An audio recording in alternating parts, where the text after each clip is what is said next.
It's Monday here sa America, in the US, and we're all home in the Philippines. However, in the next few days, I'm gonna share to you what eventually happened for our family.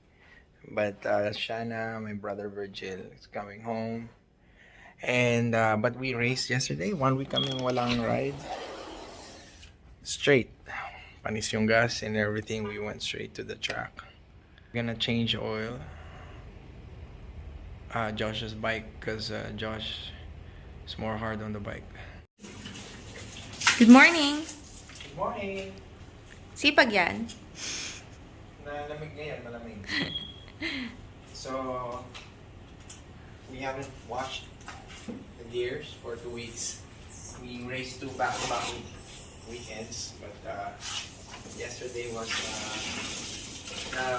we didn't ride for 1 week. We just raced yesterday.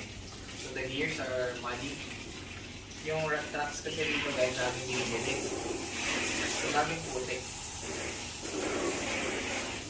We don't really wash na sobrang wash, di ba babe? Kasi hindi naman bumabaho. Yeah. Ano lang, yung wash na ano lang. Ano tawag na babe? Wala lang yung putik. Parang just normal washing. Not too hard. Not too hard, not too much soap. Yeah. So, yun. And,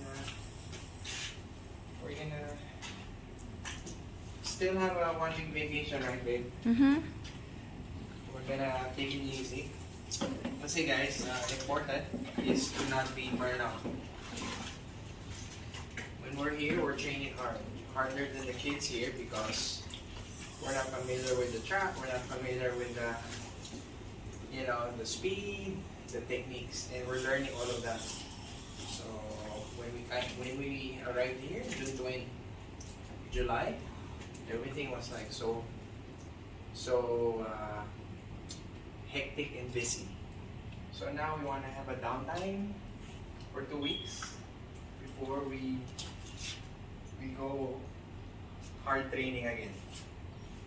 The bikes are still clean. So today, that's the schedule, and we'll visit some relatives. To God be the glory. Our simple breakfast today. Thank you, Lord.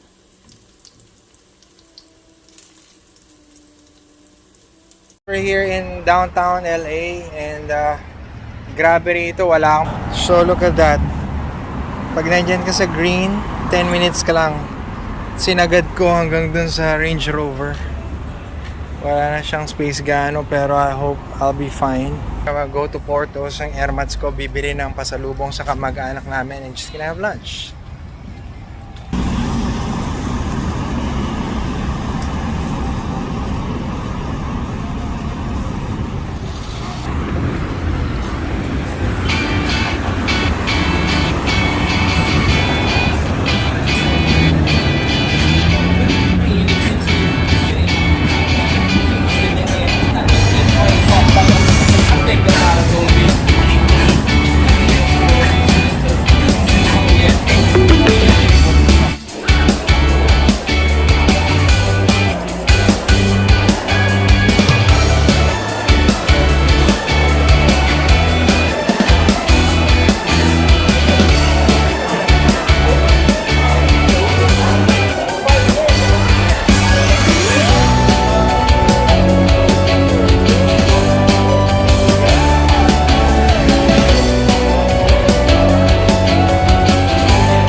In Oxnard, California, meron kaming mga relatives na senior citizen.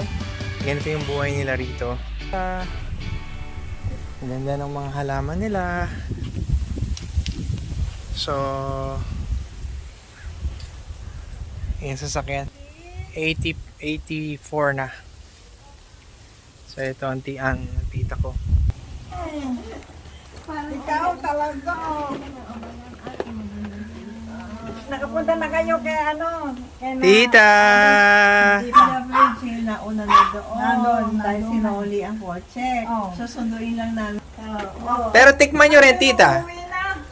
Bukas. Bukas. Kaya babalik kami agad, nag-i-empake pa kami. Kaya hindi kami magtatagal. Kikis lang, mag-pre-pre. Ang tito, tito.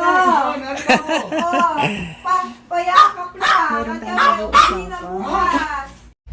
Nako dito, maraming salamat po sa lahat ng tulong nyo.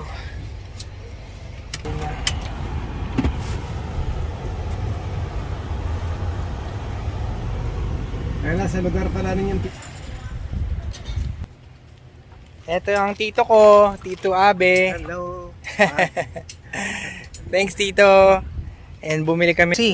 Tito, ang KFC rito, walang kanin, ano? Sinusulit namin, 2 oras na drive, dalawin ng mga loved ones. Kamusta po? Hello! Kasi kailangan Hello!